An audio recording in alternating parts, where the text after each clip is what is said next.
ನಮಸ್ಕಾರ ಸ್ನೇಹಿತರೆ, ನಾನು ನಿಮ್ಮ ಕೆಂಪೇಗೌಡ.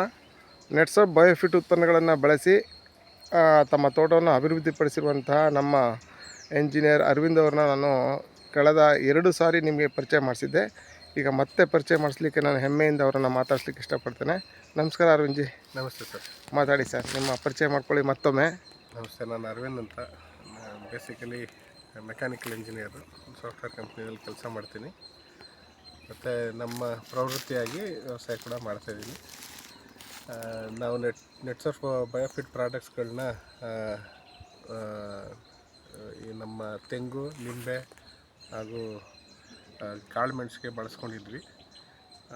ತೆಂಗು ಸಾಕಷ್ಟು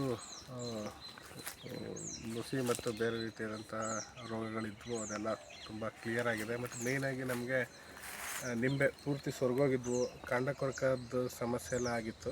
ಅದೆಲ್ಲ ರಿಕವರ್ ಆಗಿ ಗಿಡನೂ ಈಗ ಚೆನ್ನಾಗಿ ಚಿಗುರ್ತಾ ಇದೆ, ಚೆನ್ನಾಗಿ ಹೂ ಬಿಟ್ಟಿದೆ, ಕಾಯಿ ಎಲ್ಲ ಕಚ್ಚಿದೆ ಚೆನ್ನಾಗಿ.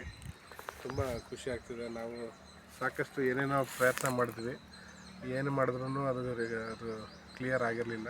ಈಗ ಅದೆಲ್ಲ ಸಂಪೂರ್ಣವಾಗಿ ಕ್ಲಿಯರ್ ಆಗಿ ಈಗ ಚೆನ್ನಾಗಿ ನಮಗೆ ಹೂವು ಕಾಯಿ ಎಲ್ಲ ಬಿಡೋಕ್ಕೆ ಶುರು ಆಗಿದೆ. ನೆಟ್ಸರ್ಫ್ನ ಒಂದು ಪರಿಚಯ ನಿಮಗೆ ಎಷ್ಟು ವರ್ಷದಲ್ಲಿ ಆಯಿತು ಅರವಿಂದ್ ಜಿ? ನಮಗೆ ನಿಯರ್ಲಿ ಒಂದು 4 ರಿಂದ 5 ವರ್ಷದ ಮುಂಚೆಯಿಂದನೂ ನೆಟ್ಸರ್ಫ್ ಪ್ರಾಡಕ್ಟ್. ಆ ಕಡೆ ತೋಟದಲ್ಲಿ ತೆಂಗಿನ ಮರಗಳಿಗೆ ಆದಂಥ ಒಂದು ಬದಲಾವಣೆನ ನೀವು ಕಳೆದ ವಿಡಿಯೋದಲ್ಲಿ ಹೇಳಿದಿರಿ. ಒಂದು ಕಾಯಿ ಏನು ಸೈಜ್ ಬಂತು, ಅದರ ಪರಿಣಾಮ ಹೇಗಿತ್ತು ಅಂತ ಅದು ಹೇಳಿ. ಹೆಚ್ಚು ಕಡಿಮೆ ಒಂದು ಅರ್ಧ ಲೀಟ್ರಿಂದ 3/4 ಲೀಟ್ರಷ್ಟು ಎಳ್ನೀರು ಬರುತ್ತೆ ಒಂದೇ ಕಾಯಿಲಿ. ಓಕೆ. ಕಾಯಿ ಸೈಜು ಕೂಡ ಸುಲ್ದ ಮೇಲೆ ಈ ಸೈಜ್ ಬರುತ್ತೆ, ಹಿಡ್ಕೊಳಕ್ಕಾಗಲ್ಲ ಸರಿಯಾಗಿ ಒಂದು ಕೈನಲ್ಲಿ ಆ ಥರ. ಮತ್ತು ಇದು ಯಾವುದೋ ಒಂದಲ್ಲ, ಮತ್ತೆ ಆಲ್ಮೋಸ್ಟ್ ಎಂಟೈರ್ ತೋಟದಲ್ಲಿ 3/4 ಭಾಗ 80% ಕಾಯಿಗಳು ಅದೇ ಸೈಜು ಅದೇ ಇದರಲ್ಲಿ ಬರ್ತಿದ್ದಾವೆ. ಯಾವ್ಯಾವ ಪ್ರಾಡಕ್ಟ್ಗಳನ್ನ ಬಳಸಿದ್ದೀರಾ ನಿಮ್ಮ ತೋಟಕ್ಕೆ ಈಗ? ಆಲ್ಮೋಸ್ಟ್ ಬಯೋಫಿಟ್ ಅವೇರ್ನೆಸ್ ಹೇಗಿದೆ ನಿಮಗೆ? ನಮ್ಗೆ ಬಯೋಫಿಟ್ನಲ್ಲಿ ರ್ಯಾಪಪ್ಪು, ಶೇತು ಮತ್ತು NPK, ಆ್ಯಂಟಿವೈರಲ್ಲು, ಲಾರ್ವಿಸೈಡು. ಸೂಪರ್. ಇದಿಷ್ಟು ಬಯೋನಂಟಿ ಮತ್ತು ಸ್ಟಿಮ್ರಿಚ್ನ ಬಿಟ್ಟಿದ್ದೀರಿ. ಸ್ಟಿಮ್ರಿಚ್ ಇಡೀ ನಿಮ್ಮ ತೋಟವನ್ನು ಈ ಮಟ್ಟಕ್ಕೆ ತರಬೇಕಾದ್ರೆ ಆ ಹಸಿರು ಬಾಟ್ಲು ನಿಮಗೆಲ್ಲ ಗೊತ್ತಿದೆ, ಹೆಸರು ಬಾಟ್ಲು ಎಲ್ಲ ಕಲರ್ ಹೇಳ್ಬೇಕು ಇವ್ರಿಗೆಲ್ಲ.